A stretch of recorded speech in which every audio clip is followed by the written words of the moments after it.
Finally Rajasthan board कक्षा 10 हिंदी का supplementary परीक्षा 2025 का जो पेपर है वो फाइनली आपके हो चुका है। इस वीडियो के अंदर मैं आपको राजस्थान बोर्ड कक्षा 10 हिंदी का सप्लीमेंट्री परीक्षा 2025 का पूरा पेपर आपको विद सॉल्यूशन बताने वाला हूं। तो वीडियो को आपको कंप्लीट देखना है। और इससे पहले मैंने राजस्थान बोर्ड कक्षा 10 गणित और विज्ञान सप्लीमेंट्री परीक्षा 2025 का जो पेपर है वो फुल सॉल्यूशन वीडियो है वो ऑलरेडी मैं अपलोड कर चुका हूँ। अगर अभी तक आपने उस वीडियो को नहीं देखा है तो उन सभी वीडियोज का जो लिंक है वो आपको डिस्क्रिप्शन में मिल जाएगा। तो इस वीडियो के अंदर मैं आपको राजस्थान बोर्ड आरबीएसई बोर्ड कक्षा 10 हिंदी का सप्लीमेंट्री परीक्षा 2025 का जो पेपर है वो फुल सॉल्यूशन इस वीडियो के अंदर बताने वाला हूं। तो वीडियो को आपको कंप्लीट देखना है। तो सबसे पहले पेपर में आपको खंड ए दिया गया है और खंड ए के अंदर टोटल आपके 12 वस्तुनिष्ठ प्रश्न दिए गए हैं, बहुचयनात्मक प्रश्न दिए गए हैं और प्रत्येक क्वेश्चन है वो आपके 1 मार्क्स का है। तो इसमें पहला प्रश्न आप देख सकते हैं कि निम्नलिखित बहु विकल्पात्मक प्रश्नों के उत्तर है वो अपनी उत्तर पुस्तिका में लिखिए। तो इसमें पहला प्रश्न आपको दे रखा है कि निम्नलिखित संज्ञा शब्दों में भाववाचक संज्ञा का उदाहरण है। तो आपको भाववाचक संज्ञा का जो एग्जाम्पल है उदाहरण है वो आपको बताना है। तो इसमें 4 विकल्प आपको दिए गए हैं, 4 ऑप्शन आपको दिए गए हैं। ए ऑप्शन में आपको दे रखा है बंधु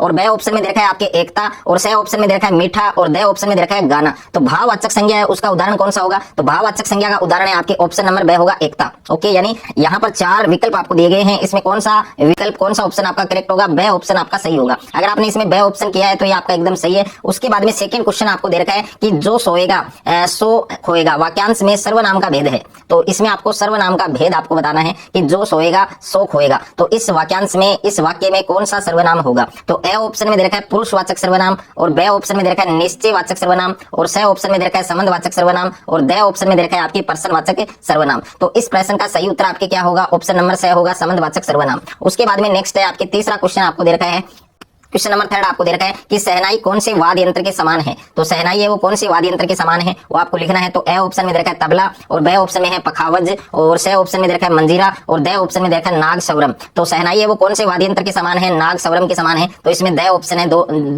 है दे विकल्प है वो आपका एकदम करेक्ट है, आंसर होगा। उसके बाद में नेक्स्ट है आपके क्वेश्चन नंबर 4 आपको दे रखा है कि रसोई को बटियार खाना किसने कहा है? तो रसोई है उसको बटियार खाना किसने कहा है? तो ए ऑप्शन दे रखा है मन्नू भंडारी की बहन सुशीला ने और बे ऑप्शन है शीला अग्रवाल ने और स ऑप्शन है मन्नू भंडारी के पिताश्री ने और दे ऑप्शन है डॉक्टर अंबालाल जी ने। तो इसमें भी 4 ऑप्शन आपको दिए गए हैं। कौन सा ऑप्शन आपका करेक्ट होगा? मन्नू भंडारी के पिताश्री ने, यानी रसोई को बटियार खाना किसने कहा था? मन्नू भंडारी के जो पिताजी हैं उन्होंने रसोई को बटियार खाना कहा। तो इसमें स ऑप्शन आपका करेक्ट होगा, स ऑप्शन आपका सही होगा। उसके बाद में नेक्स्ट है आपके प्रश्न संख्या 5 आपको दिया गया है कि मुख्य चौराहे पर लगवाई गई नेताजी सुभाष चंद्र बोस की प्रतिमा है वो निम्न में से किससे निर्मित थी, किससे बनी थी? तो मुख्य चौराहे पर लगवाई गई नेताजी सुभाष चंद्र बोस की प्रतिमा है वो निम्न में से किससे निर्मित थी? तो ए ऑप्शन दे रखा है आपके कांस्य से निर्मित और बे ऑप्शन है संगमरमर से निर्मित और स ऑप्शन है लोहे निर्मित यानी लोहे से निर्मित और दे ऑप्शन है काले पत्थर से निर्मित। तो मुख्य चौराहे पर लगवाई गई नेताजी सुभाष चंद्र बोस की जो प्रतिमा है वो किससे निर्मित थी, किससे बनी थी? काले पत्थर से बनी थी, काले पत्थर से निर्मित थी। तो इसमें दे ऑप्शन आपका करेक्ट होगा। उसके बाद में प्रश्न संख्या 6 आपको दे रखा है कि बाल गोपिन भगत है उसके द्वारा बजाया जाने वाला वाद्य यंत्र कौन सा था? तो बाल गोपिन भगत है उसके द्वारा बजाया जाने वाला वाद्य यंत्र कौन सा था? तो ए ऑप्शन में दे रखा है ताशा और बे ऑप्शन में है हारमोनियम, स ऑप्शन में है बांसुरी और दे ऑप्शन में है खजड़ी। तो इसमें कौन सा ऑप्शन करेक्ट होगा? दे ऑप्शन आपका सही होगा। ओके,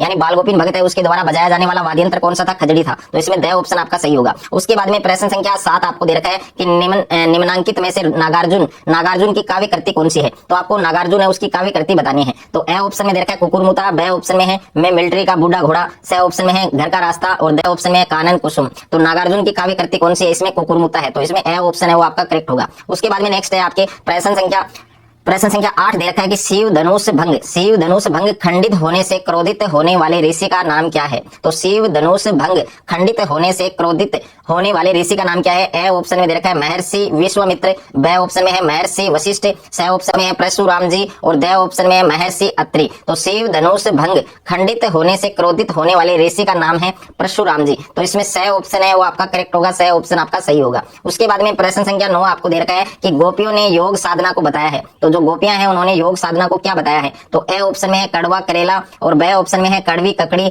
और स ऑप्शन में है कड़वी निम्बोली और दे ऑप्शन में है कड़वी तोरई। तो गोपियों ने योग साधना को क्या बताया है? तो गोपियों ने योग साधना को क्या बताया है? कड़वी ककड़ी बताया है। तो प्रश्न संख्या 9 के अंदर ऑप्शन नंबर बे आपका करेक्ट होगा। उसके बाद में नेक्स्ट है आपके प्रश्न संख्या 10 आपको दे रखा है कि जयशंकर प्रसाद को मंगला प्रसाद पारितोषिक दिया गया है। तो जयशंकर प्रसाद जी हैं उनको मंगला प्रसाद पारितोषिक दिया, ये नाम किसने दिया? तो ए ऑप्शन है कामायनी के लिए दिया गया और बे ऑप्शन है लहर के लिए दिया गया और स ऑप्शन है झरना के लिए दिया गया और दे ऑप्शन है आंसू के लिए दिया गया। तो जयशंकर प्रसाद जी हैं उनको मंगला प्रसाद पारितोषिक वो किसके लिए दिया गया था? कामायनी के लिए दे दिया गया था। तो ए ऑप्शन है, ए विकल्प है वो आपका सही होगा। उसके बाद में प्रश्न संख्या 11 आपको दे रखा है कि शिव पूजन साई को भोलानाथ कहकर कौन पुकारता था। तो शिव पूजन साई है, उनको भोलानाथ कहकर कौन पुकारते थे। ए ऑप्शन में दे रखा है उनकी माताश्री यानी उनकी माताजी, और बे ऑप्शन है उनके भाई, और स ऑप्शन है उनके पिताश्री यानी उनके पिताजी, और द ऑप्शन है उनके पड़ोसी। तो प्रश्न संख्या 11 के अंदर ऑप्शन नंबर स आपका सही हो जाएगा, यानी शिव पूजन साई को भोलानाथ कहकर कौन पुकारता था, उनके पिताश्री यानी उनके पिताजी। तो इसमें आपके स ऑप्शन करेक्ट होगा, स ऑप्शन आपका सही होगा।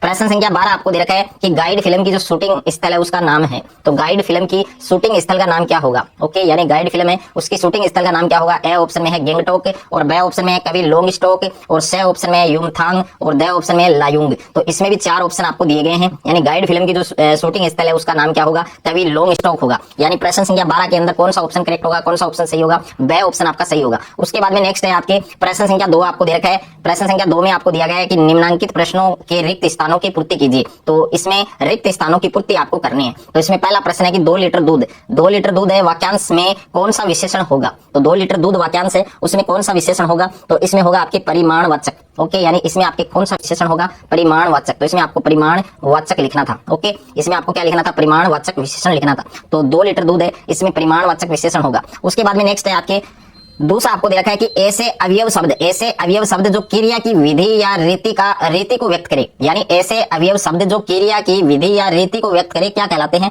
तो इसमें आएगा आपके रीतिवाचक क्रिया विशेषण। इसमें आपके क्या आएगा, रीतिवाचक क्रिया विशेषण। इसमें आपको लिखना है रीतिवाचक क्रिया विशेषण। इस रिक्त स्थान में आपको लिखना है रीतिवाचक क्रिया विशेषण, ये आएगा आपके इसमें। उसके बाद में नेक्स्ट है आपके तीसरा है कि भरमार शब्द है, इसमें कौन सा उपसर्ग है। तो भरमार शब्द है, इसमें उपसर्ग आपको बताना है। तो भरमार शब्द है, इसमें कौन सा उपसर्ग होगा, आपके भर। ओके, इसमें आपको भर लिखना है। उसके बाद में नेक्स्ट है आपके 4 नंबर वाक्य आपको दे रखा है। 4 नंबर वाक्य दे रखा है कि बिकाऊ शब्द है, इसमें कौन सा प्रत्यय है। तो बिकाऊ शब्द इसमें कौन सा प्रत्यय होगा, आऊ प्रत्यय होगा। बिकाऊ शब्द में कौन सा प्रत्यय होगा, आऊ प्रत्यय होगा। उसके बाद में नेक्स्ट है आपके प्रश्न संख्या 5वां आपको दे रखा है। 5वां रिक्त स्थान आपको दिया गया है कि पितृ प्लस आज्ञा शब्द है, इसकी संधि करने पर बनने वाला शब्द है। यानी पितृ प्लस आज्ञा शब्द की संधि करने पर बनने वाला शब्द होगा। तो इसमें होगा पित्राज्ञा। इसमें आपको क्या लिखना है, पित्राज्ञा लिखना है। इसमें आपको क्या लिखना है, पित्राज्ञा। उसके बाद में नेक्स्ट है आपके प्रश्न संख्या 6 आपको दिया गया है कि द्विगु समास है, उसमें पहला पद क्या होता है। तो द्विगु समास है, उसमें पहला पद क्या होता है, आपके संख्यावाचक विशेषण। तो इसमें आपको लिखना है संख्यावाचक विशेषण।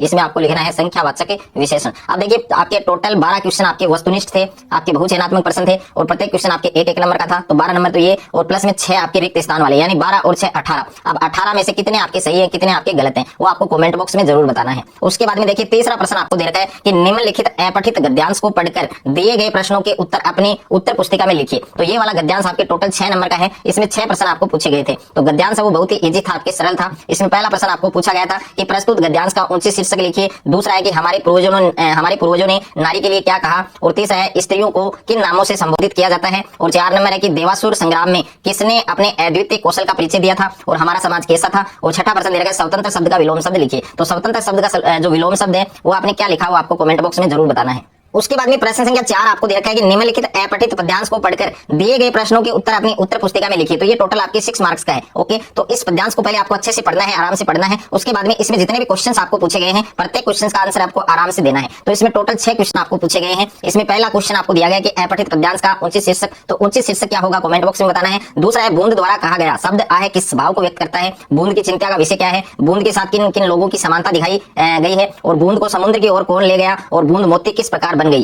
तो सारे प्रश्न आपके इजी हैं। और उसके बाद में खंड बे के अंदर आप देख सकते हैं, खंड बे भी आपके बहुत ही सरल है। इसमें आपको लघुत्रात्मक यानी निम्नलिखित लघुत्रात्मक प्रश्नों के उत्तर लगभग 40 शब्दों में आपको लिखने थे। तो टोटल 14 नंबर का है आपके सेक्शन बी यानी खंड बे। और इसमें आपके पुस्तक के प्रश्न यानी बुक के प्रश्न है। बाल गोविंद भगत ने अपने पुत्र की मृत्यु पर रोने के स्थान पर उत्सव मनाने को क्यों कहा। और छठा प्रश्न है यशपाल जी ने नई कहानी पर क्या व्यंग्य किया। 7वां प्रश्न है सूर्यकांत त्रिपाठी निराला की कविता अट नहीं रही है, इसका मूल भाव लिखिए। और किसी फसल का उत्पादन कब संभव है। नागार्जुन की कविता फसल के आधार पर संक्षिप्त उत्तर लिखिए। और 9वां प्रश्न है सिक्किमी नवयुवक ने स्नोफॉल को कम होने का क्या कारण बताया, क्या रीजन बताया। बताए गए कारण से अपनी सहमति असहमति और तर्क है वो भी आपको संक्षेप में लिखना है। 10वां प्रश्न है कृतिकार अपनी कृतियों में सदैव क्या भेद बनाए रखता है। और 11वां प्रश्न देखिए आप आम के आम, और काफी स्टूडेंट ने इस प्रश्न का उत्तर है वो गलत दिया। आम के आम गुठलियों के दाम, ये एक लोकोक्ति है। इस लोकोक्ति का आपको पहले तो अर्थ बताना था। तो इस लोकोक्ति का अर्थ क्या होगा, इस लोकोक्ति का अर्थ होगा आपके दोहरा लाभ मिलना। ओके, दोहरा लाभ होना या दोहरा लाभ जवाब मिलना। अब वाक्य में प्रयोग आपको क्या करना था, वाक्य में आप कोई भी प्रयोग कर सकते थे कि रमेश ने एक मोटरसाइकिल खरीदा। रमेश ने क्या खरीदा, एक मोटरसाइकिल खरीदा और मरम्मत करके बेच दिया और उसे आम के आम गुठलियों के दाम मिल गए। ये आपको इसमें लिखना था।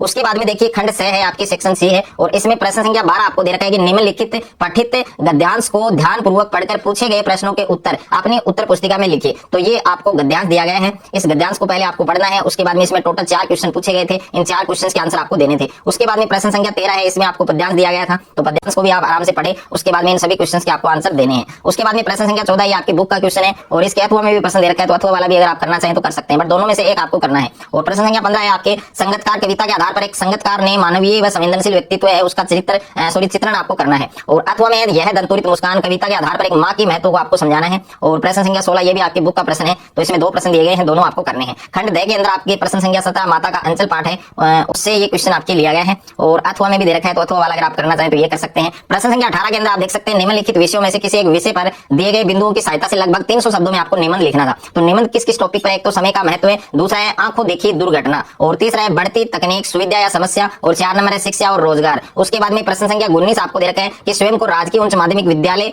पानीपत का छात्र परेश कुमार कक्षा 10th मानते हुए खेलो इंडिया योजना के अंतर्गत होने वाली जिला स्तरीय खेल प्रतियोगिता में भाग लेने की जो अनुमति है हेतु अपने प्रधानाचार्य को एक प्रार्थना पत्र लिखना है। अथवा में दे रखा है कि स्वयं को हरिद्वार निवासी अरविंद कुमार मानते हुए अपने मित्र राकेश कुमार शिमला निवासी को अपनी बहन के विवाह में आमंत्रित करते हुए एक पत्र लिखना है। प्रश्न संख्या 20 आपको दे रखा है, इसमें विज्ञापन आपको लिखना है कि स्वयं को नूतन बाल निकेतन द्विगा रोड मथुरा के प्रधानाचार्य राजेश कुमार मानते हुए विद्यालय में हिंदी और कंप्यूटर विषय के अध्यापकों के रिक्त पदों की सूचना देते हुए एक विज्ञापन आपको उचित प्रारूप में लिखना है। अथवा में भी विज्ञापन दे रखा है कि स्वयं को क्षेत्रीय प्रबंधक बड़ौदा ग्रामीण बैंक रेवाड़ी मानते हुए बैंक शाखा स्थान के परिवर्तन की सूचना देते हुए एक विज्ञापन है वो उचित प्रारूप में आपको देना है। तो ये हिंदी का पूरा पेपर था सप्लीमेंट्री का, राजस्थान बोर्ड कक्षा 10 का। तो पूरा पेपर है वो आप देख सकते हैं और इस पेपर का सोल्यूशन भी मैंने आपको दिया है। बाकी जितने भी प्रश्न अगर मैंने आपको नहीं बताए हैं, जो क्वेश्चंस आपको नहीं आ रहे हैं, तो वो आप कमेंट करके बता सकते हैं।